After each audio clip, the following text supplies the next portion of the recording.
On sait ce que l'on perd, mais on ne sait pas ce que l'on gagne. Seuls les plus adaptables survivront. Stop à la réunionnite, quoi. Faut vraiment que ça bouge. Ça, ce sont les mots que nous disent les agents du changement. Bienvenue pour le podcast Les mots de la transfo. 5 minutes pour écouter les tensions du changement et y répondre. Bonjour à tous et avant tout bonne année puisque nous sommes toujours en janvier. Et pour commencer cette nouvelle année, nous voulions vous parler avec François-Xavier d'une saison qui est la saison des entretiens annuels, de la saison où collaborateurs et managers se rencontrent pour faire leur bilan, parler des performances, se projeter dans l'année à venir et parler également de leurs relations, de ce qui fonctionne et de ce qui pourrait être amélioré. Bonjour François-Xavier. Bonjour Anne-Sophie, bonne année à tous. Alors il y a peut-être aussi un petit point dans les entretiens annuels non négligeables qui est l'augmentation de salaire qui parfois est négociée, souvent est discutée, toujours est abordée et c'est pas forcément toujours un sujet facile ou sympathique. Donc là nous sommes en train de nous dire qu'il faut faire le point sur l'évaluation des objectifs, peut-être corrélé à une augmentation, qu'il faut se donner des perspectives, etc. C'est quand même un moment sacrément stressant parce qu'en plus, en général, ça dure pas très longtemps ces entretiens annuels. C'est quoi, 1 heure ? Que ça dure 1 heure, 2 heures ou 3 heures, c'est toujours qu'une seule fois dans l'année et c'est largement insuffisant pour aborder tous les sujets dont vous parlez. Effectivement, aborder en une fois tout ce qu'on a fait dans l'année, tout ce qu'on a réussi, tout ce qu'on a moins bien réussi et dégager les axes de progrès parce qu'il ne faudra pas dire que c'est pas bien. Tout ça constitue quand même un événement dans l'année qui est extrêmement ramassé, extrêmement court et surtout à fort enjeu. Du coup, on se retrouve souvent avec l'idée qu'on va participer à ces entretiens, stressé, tendu. On prépare de part et d'autre les arguments qui vont permettre de ne pas rentrer dans le conflit ou en tout cas d'éviter soigneusement les sujets qui fâchent. D'un côté, on peut avoir le salarié qui dit « moi, j'ai besoin de parler de situations qui sont problématiques pour moi, comme l'augmentation, comme la charge de travail, etc. » Et de l'autre côté, le manager qui dit « n'ayant pas tous les leviers entre mes mains, ça va être compliqué de parler de l'augmentation ou de la charge de travail, etc. » Alors, prenons le prisme du manager là. Aujourd'hui, parce qu'effectivement, il y a beaucoup de choses à aborder, mais là, mettons-nous à la place d'un manager. Comment aborder le plus sereinement possible et mettre le collaborateur dans de bonnes conditions pour faire de ce moment annuel quelque chose de constructif pour la suite ? Le premier point qu'il peut être utile d'aborder, ou en tout cas de réfléchir avant, c'est comment est-ce que je constitue un environnement propice à un échange serein. Si vous n'avez pas de salle, si vous n'avez pas d'endroit dans lequel vous allez pouvoir vous installer tranquillement, au silence, au calme, sans être interrompu, sans avoir son téléphone, son ordi, etc., ça va être compliqué. Donc ce que je recommande, c'est de choisir un endroit qui n'est surtout pas le bureau ni du manager, ni celui de l'employé, et surtout pas un open space ou un endroit où il y a du passage. Trouvez une salle de réunion dans laquelle vous êtes tranquille et dans laquelle vous allez pouvoir tranquillement échanger et dans laquelle vous ne serez pas non plus interrompu. Le deuxième point qui peut être essentiel de travailler, c'est les perspectives et qu'est-ce qui a été réussi tout au long de l'année. Construire un entretien annuel sur qu'est-ce qui a été réussi et se projeter dans des objectifs qui poursuivent cette réussite, ça peut être aussi favoriser une bonne relation. Et surtout, le troisième élément qui me semble le plus essentiel, c'est comment est-ce que vous allez mettre en musique plutôt que de se dire maintenant qu'on s'est posé tout ça, on en reparle l'année prochaine. Comment est-ce que vous arrêtez de faire des entretiens annuels, mais que plutôt vous commencez à faire des entretiens de suivi, des entretiens qui vont permettre de mailler toute l'évolution du salarié durant l'année et qui permettent finalement de ne pas se retrouver dans cette grand-messe annuelle on va traiter tous les sujets qui fâchent au cours d'une seule et unique réunion qui va se répéter comme ça d'une année sur l'autre. Et quand vous dites on va parler de ce qui a été réussi, comment parler de ce qui a été réussi ? Qu'est-ce qu'on dit concrètement ? Quel niveau de détail on donne ? Comment est-ce qu'on formule son feedback à son collaborateur ? Il y a toujours 2 éléments là-dedans. Il y a un premier élément qui va être un élément factuel. Ce projet X a été bien réussi sur différents indicateurs du type les délais ont été respectés, les livrables ont été justement délivrés en temps et en heure avec le niveau de qualité attendu. Il y a ce premier aspect, mais il y a aussi et surtout un aspect qui peut être très intéressant à développer, c'est qu'est-ce que moi en tant que manager j'ai pu ressentir comme plaisir à travailler avec toi cette année ?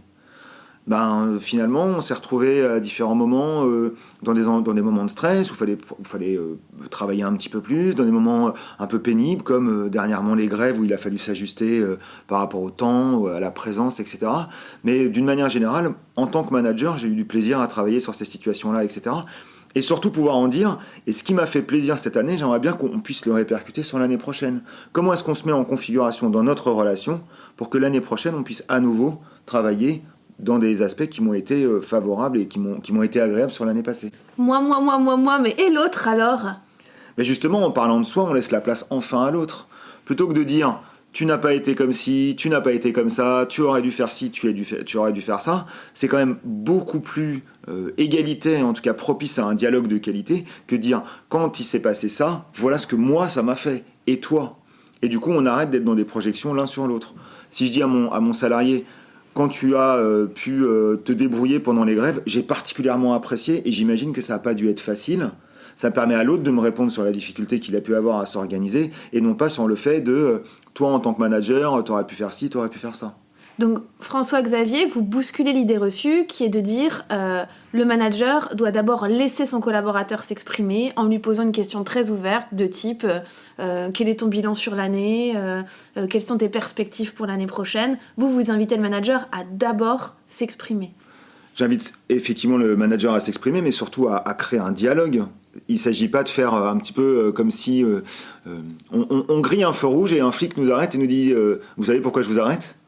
Et là, on se retrouve à devoir lui répondre « Oui, non, je sais pas, peut-être ». Et il y a une forme de jeu de dupe comme ça qui s'instaure parce que le policier sait qu'on sait, nous on sait qu'il sait, mais on ne peut pas l'avouer, l'admettre, etc. Donc ça donne un caractère complètement artificiel à l'échange. Si le manager arrive et pose alors ton bilan sur l'année, ça peut donner un caractère un peu artificiel à l'échange. Ce que je préconise en effet, c'est plutôt de générer un dialogue en disant moi je l'ai vécu comme ça, voilà comment je l'ai perçu, et toi, et que ce rebond puisse faire sortir ce qui va nous servir de pépite tout au long de l'année qui vient. C'est pas un jeu de dupes dans lequel on attend que l'autre avance ses pièces pour voir comment est-ce qu'on avance. Souvent, c'est perçu comme ça. Si nous parlons des réalisations et des performances de l'année passée, le collaborateur arrive et lui a souvent des aspirations.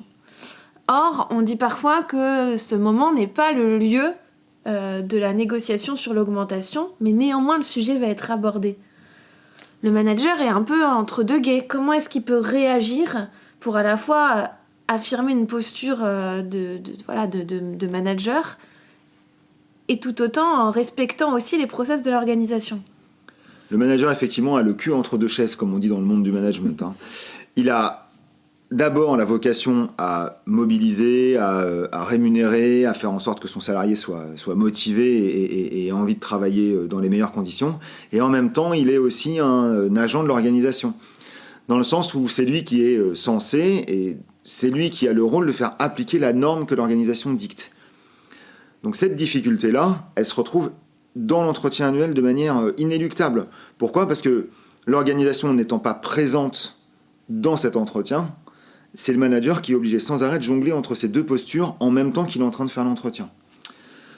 Du coup, sa difficulté, c'est comment est-ce que je fais pour que le manager continue à être motivé malgré le fait que je ne puisse pas l'augmenter, que je ne puisse pas décider de l'augmenter. Et son deuxième paradoxe, c'est comment est-ce que je dis au manager que finalement j'ai pas le pouvoir de l'augmenter, tout en gardant une utilité pour lui.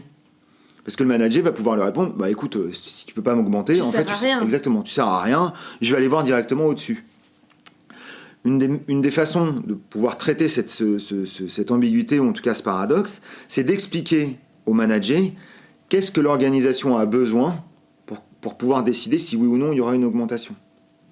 Autrement dit, si je prends un exemple simple, moi en tant que manager, j'arrive et je dis écoute, j'ai bien fait mon travail, j'ai fait ci, j'ai rendu ce projet-là, j'ai fait ça, j'ai fait ci, j'ai fait ça. Le manager va pouvoir m'expliquer que dans ce que j'ai fait, qu'est-ce que l'organisation va considérer ? Est-ce que c'est la qualité ? Est-ce que c'est le délai de restitution ? Est-ce que c'est l'attitude ? Est-ce que c'est les horaires ? Que sais-je ? En tout cas, le manager va pouvoir me permettre d'expliquer, selon l'organisation, qu'est-ce qui a été valorisé. Donc, d'expliquer ce que l'organisation regarde pour décider d'attribuer des augmentations. Exactement. Merci de l'avoir simplifié. effectivement, l'organisation, quels sont ses critères, et moi en tant que manager, c'est mon travail de rendre ces critères explicites pour le manager. Donc François-Xavier, on repart en se disant que le collaborateur et le manager doivent se voir plus souvent dans l'année, parce que tout ça ne peut pas se faire en une seule fois, il faut le suivre dans le temps. Le deuxième point, on se dit que le manager doit aussi avoir ce rôle de créer des conditions de confiance pour pouvoir laisser l'autre s'exprimer en abordant lui-même ce qu'il a vécu dans la relation à son collaborateur cette année, dans ce qu'il a vu de ses performances. Et le troisième point, c'est que le manager, pour ne pas avoir le cul entre deux chaises, doit à un moment donné incarner son rôle de représentant des normes de l'organisation. Merci pour ces 3 points, mais vous me connaissez, je vais vous en demander un 4e. Avec quelle idée vous voulez laisser les agents du changement qui nous écoutent sur la thématique de ces entretiens de fin d'année ? Alors bon, vous me connaissez, ça va être dans mon style très difficile de répondre à cette question, puisque par essence, je prépare très peu les entretiens, comme je prépare très peu les podcasts, finalement. Mais pour le coup, préparer un entretien annuel pourrait être avant tout un travail de préparation à l'ouverture. Plutôt que d'essayer de m'imaginer tout ce que mon manager va me dire, réfléchir à des contre-arguments, réfléchir à tout ce qui va me sécuriser, se préparer psychologiquement à se dire, finalement, j'ai mis en place les éléments qui vont permettre qu'il y ait une vraie discussion et je suis assez ouvert à ce qui se passe. Merci beaucoup, à bientôt pour un nouvel épisode.